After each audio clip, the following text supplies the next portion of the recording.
ابن عباس رضي الله عنه قال قال رسول الله صلى الله عليه وسلم يدخل الجنة من أمتي 70,000 بغير حساب هم الذين لا يسترقون ولا يتطيرون وعلى ربهم يتوكلون رواه البخاري ومسلم. حضرت عبداللہ بن عباس رضی اللہ عنہما سے روایت ہے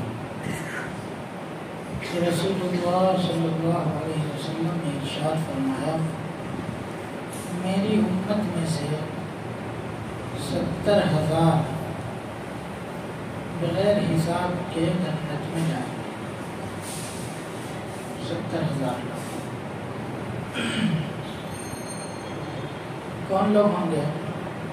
هم الذين لا يسترقون، یہ وہ لوگ ہوں گے جو منتر نہیں کراتے،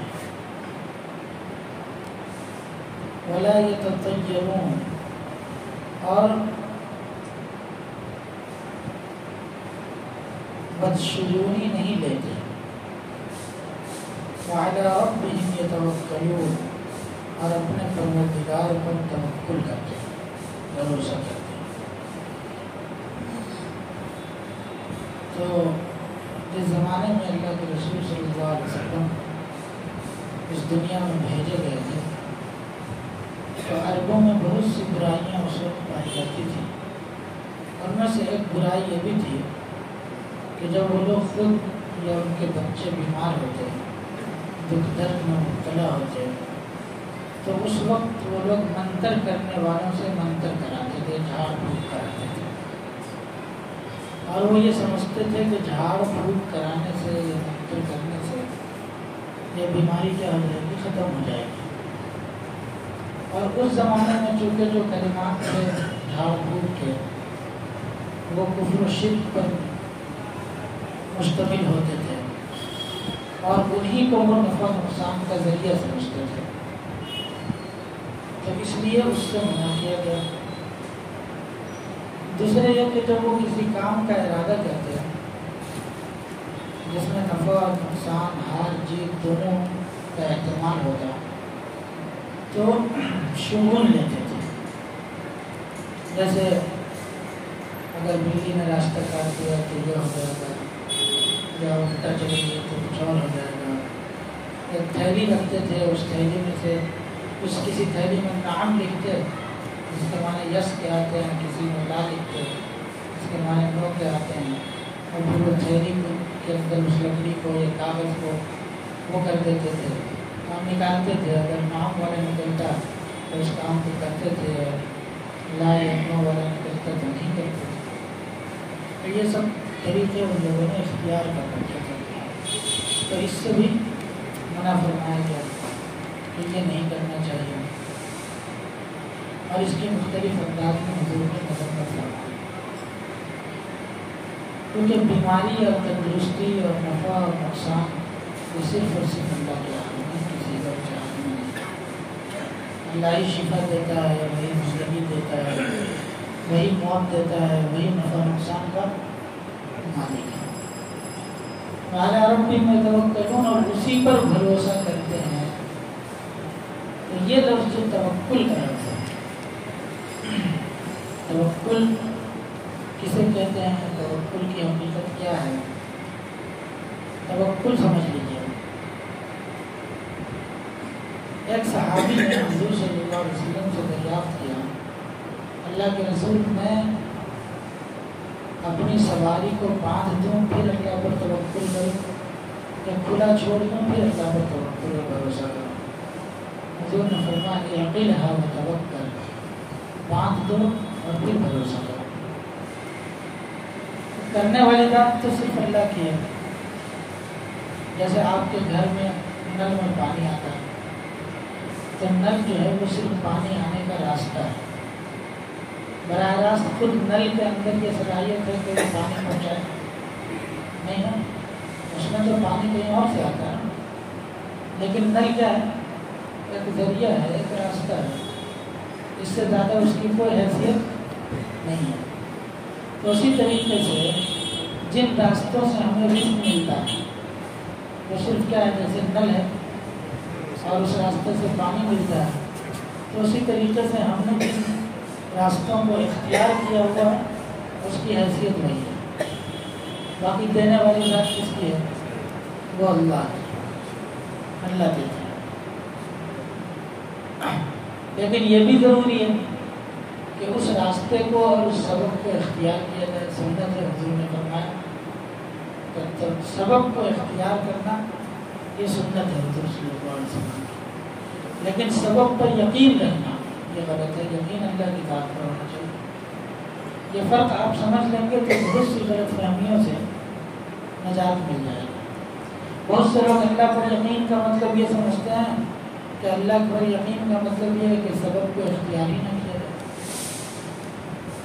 اولاد دینے کی طاقت کس کی ہے؟ اللہ کی ہے. مگر سبب یہ ہے کہ نکاح کیا جائے نا، تو بغیر نکاح نہیں ہوگی. وہ تو اللہ کی قدرت ہے کہ کسی کو دے دیا اللہ نے قدرت نکال دی حضرت مریم کو، تو اس کو قدرت بھی تو نکالنی ہے نا. تو اپنی قدرت کے اظہار کے لیے کبھی کبھی بغیر سبب کے دے دیتے ہیں. ورنہ سنت اللہ کی یہی ہے کہ نکاح کے ذریعے سے ہی اللہ اولاد دیتا ہے. ایک آدمی تھا، ایک بزرگ سے ہمیشہ دعا کرواتا تھا کہ حضرت دعا کر دیجیے اولاد ہو جائے. وہ بزرگ سے جب بھی ملتا تو یہی دعا کرواتا. وہ دعا کر بھی دیتے تھے. بہت دن جب ہو گئے تو انہوں نے پوچھا کہ بھائی شادی وادی کی ہے تم نے کہ نہیں کی؟ تو بولتا نہیں شادی تو نہیں کیا، شادی نہیں کی ہے، بیوی اولاد کے لیے دعا کروا رہا ہے. تو یہ جہالت ہے. دنیا کو دارالاسباب بنایا ہے اللہ تعالیٰ. اب آپ دیکھ لیجیے ہجرت کے واقعے میں اللہ کے رسول صلی اللہ علیہ وسلم سے زیادہ اللہ کی ذات پر کس کو یقین ہوگا؟ اور حضور کی نماز سے زیادہ طاقتور کس کی نماز ہوگی؟ لیکن حضور نے یہ نہیں کیا کہ 2 رکعت نماز پڑھ کے اللہ سے مانگو اور اللہ ڈائریکٹ مکے سے مدینہ اٹھا کے پہنچا دیں گے. ایسا ہوا؟ چاہتے تو ہو سکتا نا. لیکن دنیا دارالاسباب ہے. یہاں آپ سفر کریں گے، دشمنوں کے ڈر سے آپ کو چھپنا بھی پڑے گا، اور راستے کی مشقت اور تکلیف برداشت کرنی پڑے گی. تب جا کر کے آپ کو مکے مدینے سے، اچھا وہی معراج کا سفر ہے، وہ اس دنیا کا سفر نہیں ہے، وہ اس دنیا کا سفر ہے. تو اللہ نے کیسے پہنچا دیا چٹکی میں؟ یہ فرق بتانے کے لیے کہ دنیا کے اندر دنیا کے سفر میں کیا کریں گے؟ تم کو سبب کا محتاج بننا پڑے گا. آخرت کا سفر ہے، وہاں اسباب کی کوئی ضرورت. جنت میں تھوڑی کارخانے ہوں گے یا فیکٹری ہوگی یا وہاں کام دھندے کا ٹینشن تھوڑی ہوگا. یہیں ہو گیا بہت زیادہ، تو اللہ وہاں نہیں دیں گے. حضرت عیسیٰ علیہ السلام کے بارے میں آتا ہے جب وہ آخر میں اتریں گے تو آسمانی دنیا سے جب آئیں گے وہ جامع مسجد دمشق کی سیڑھیوں پر، منبر پر، گنبد کے اوپر آئیں گے نا، تو گنبد سے لے کے نیچے تک سیڑھی سے آئیں گے، اور وہاں تک گنبد تک کیسے آئیں گے؟ فرشتے کے کندھے پر. تو سوچنے کی بات ہے کہ جو نبی آسمان سے فرشتے کے کندھے پر گنبد تک آ سکتے ہیں تو تھوڑا سا نیچے نہیں آ سکتے فرشتے کے کندھے پر؟ آ سکتے ہیں. مگر یہاں پر سیڑھی لگائی جائے گی کہ وہاں سے مینار سے نیچے ہوتے ہیں، اس سے سیڑھی سے ہوتے ہیں. کیا بتانے کے لیے؟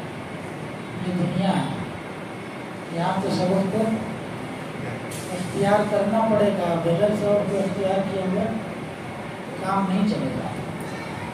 آپ بیمار ہیں، آپ کو علاج کرانا پڑے گا، سبب اختیار کیجیے. اگر آپ بغیر علاج کرائے ہوئے، بغیر سبب اختیار کیے ہوئے سوچتے ہیں کہ شفا مل جائے، اللہ کی قدرت تو ہے کہ اللہ شفا دے سکتا ہے بغیر اس کے بھیج کے. سنت کیا ہے؟ آپ علاج کیجیے. تو اس کو سمجھنا بہت ضروری ہے. سبب پر یقین نہیں رکھنا. یقین کس پر رکھنا ہے؟ اللہ کی ذات پر. مگر سبب کو چھوڑنا بھی نہیں ہے۔ ہم جس راستے کو اختیار کیے انہوں نے رزق کے لیے، کمائی اور آمدنی کے ذریعے کے لیے، اس کو اختیار ضرور کیجیے مگر اس پر بھروسہ مت کیجیے۔ دینے والی ذات یہ یقین ہونا چاہیے ہمارا۔ تو اگر اس یقین کے ساتھ ہم زندگی گزارتے ہیں اور اللہ ہی کو ہر چیز میں نفع نقصان دینے والا سمجھتے ہیں، بیماری اور تندرستی دینے والا سمجھتے ہیں، تو ہمارا شمار بھی ان 70,000 قسم کے لوگوں میں ہو جائے گا جو بغیر حساب کتاب کے جنت میں داخل ہو جائے گا۔ تو یہ بہت بڑی فضیلت ہے کہ 70,000 لوگوں میں شمار ہو جائے جو بغیر حساب کے جنت میں چلے جائے۔ آج کل ذرا سا کچھ مسئلہ ہوتا ہے تو لوگ سمجھتے ہیں کسی نے کچھ کرا دیا ہو۔ ایک مولانا بد پرہیزی بہت کرتے تھے، شوگر بڑھا ہوا تھا بہت زیادہ، شوگر کی وجہ سے زخم بھی نکل آیا ان کو۔ تو ایک عامل صاحب کو فون کر کے کہہ رہے ہیں کہ حضرت ذرا چیک کیجیے مجھے کچھ کسی نے کر دیا ہے کیا۔ تو ان کو معلوم تھا ان کے بارے میں، ان کی کرتوت کا علم تھا، تو وہ کہنے لگے کہ بھائی کھانے پینے میں پرہیز کرو اور جو ہے احتیاط کرو، دوا لو، سب ٹھیک ہو جائے گا۔ تم جو خام خواہ وہاں پالے ہوئے کہ کسی نے کچھ کر دیا۔ تو یہ بعض لوگوں کو وہاں ہوتا ہے کہ کسی نے کچھ کر دیا، کوئی کچھ نہیں کرتا اور کوئی کچھ کر بھی کیا سکتا ہے۔ قرآن میں وما هم بضارین به من شیء الا باذن اللہ، کوئی کسی کو نقصان نہیں پہنچا سکتا۔ ہاں اللہ کی اجازت ہو، اللہ کا حکم ہو تو پہنچا دے گا، لیکن ویسے کوئی کسی کو نقصان نہیں پہنچا سکتا۔ بعض لوگ یہ آ کر کے کہتے ہیں کہ بہت پریشان ہے اور کام بن ہی نہیں رہا ہے، پتہ نہیں مجھ سے کون سا ایسا گناہ ہو گیا ہے جس کی وجہ سے ایسا ہو رہا ہے۔ کون سا ایسا گناہ ہوا یہ نہیں، یہ کہیے کہ ہم سے گناہ کے علاوہ ہوتا کیا ہے۔ ہاں بولتے نا، ہم جیسے لگ رہا ہے اتنا پاک صاف ستھری زندگی گزار رہے ہو، گناہ ہوتا ہی نہیں ہو، تو اس لیے بولتے ہیں کہ ارے کون سا گناہ ہو گیا جس کی سزا مجھے ملی۔ کون سا گناہ نہیں ہوا وہ بولیے نا۔ ہم نماز پڑھتے ہیں، اس میں بھی غلط سمجھ حرکتیں کرتے ہیں، وہ بھی تو گناہ ہے۔ نماز میں قرآن پڑھتے ہیں، تجوید کے ساتھ نہیں پڑھتے ہیں، صحیح نہیں پڑھتے ہیں، وہ بھی تو گناہ ہے۔ اور بھی بہت سے اعمال ہمارے ایسے ہیں جس کی کوئی حیثیت ہی نہیں، مگر جملے اس طرح کے بولتے ہیں۔